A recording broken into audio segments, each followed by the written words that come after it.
Hi, this video is going to go through the question 3 on the A2 November test.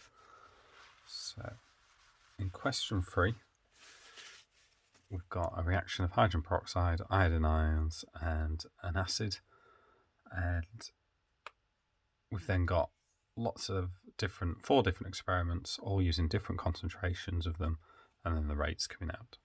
So you've got to determine the rate equation and calculate the rate constant. So the first thing to do to work out the rate equation is work out the orders. So if we look at H2O2, I minus, and H plus.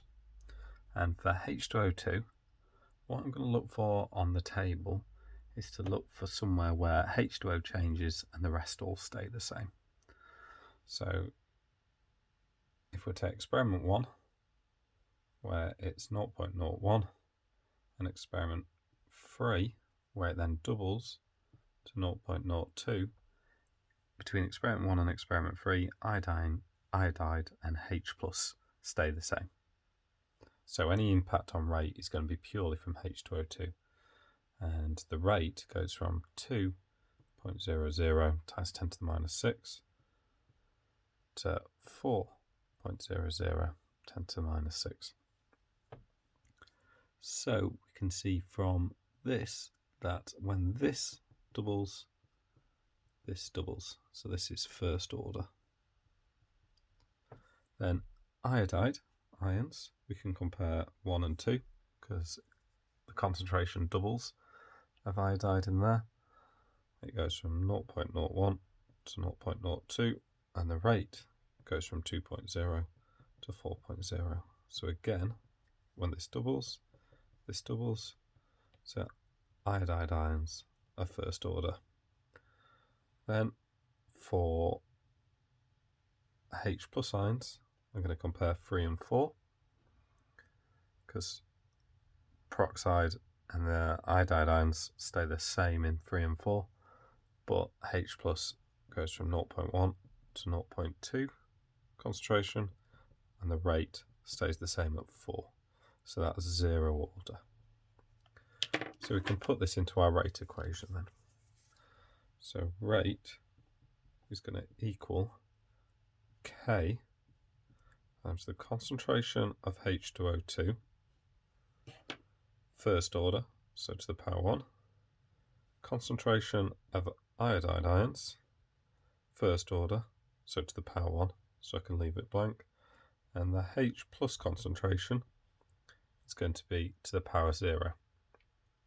So that is just 1, so I can leave it in and it'll just get ignored, but really we should rub it out. It shouldn't be there if it's to the power 0 because it'll just equal 1 whenever we do to it.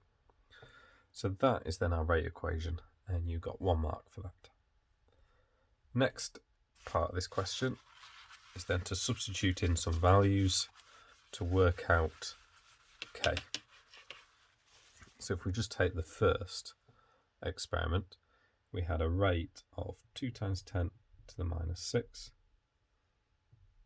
If I put above what I'm doing, equals K, concentration of H2O, concentration of I minus is going to equal K times, and the concentration of H2O in experiment 1 is 0.01 times concentration of I minus was 0.01. So rearranging this and making K the subject will give me 2 times 10 to the minus 6 over 0.01 squared times those together. And that will give me a value equal to 0.02. Now, working out the units, I've got moles per decimeter cubed on top divided by moles per decimeters cubed per second. Sorry, this is a rate, so we'll have per second there, divided by moles per decimeter cubed on the bottom. So those two cancel out, which gives me units of moles to the minus 1, dm cubed s to the minus 1. And really, dm cubed should come first because it's the positive integer, but it doesn't matter. And we'll have units of dm cubed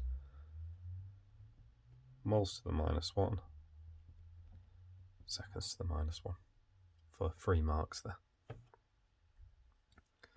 Then in part 2, it says the rate constant for this reaction is determined at different temperatures. Explain how the student could determine the activation energy for the reaction graphically using values K and T. So step 1 is to plot a graph with ln K and 1 over T. You could say that ln K is going to be the y-axis and 1 over T is the x-axis, but that'll give you, say, a nice graph. Then a line of best fit, and you will measure the gradient.